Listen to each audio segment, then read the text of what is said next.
छत्तीसगढ़ के जम्बो खबर, किसिम किसिम के मनोरंजक कार्यक्रम और लाइव डिजिटल टीवी देखे बर हमार फेसबुक पेज न्यूज़ 36 लाइव ला फॉलो करो और लाइक करो। जय जोहार।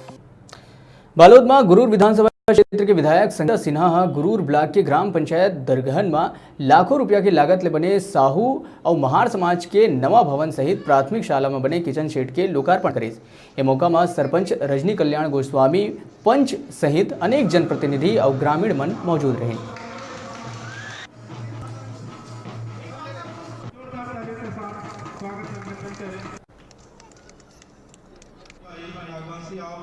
ग्राम पंचायत दरगहन में महार समाज भवन और साहू समाज भवन, कला मंच और किचन सेट एक लोकार्पण हुई से 8/11/2019 में। एक मुख्य अतिथि रही से आज लोकार्पण के वो संगीता सिन्हा जी, हमार विधायक संजारी बालोद।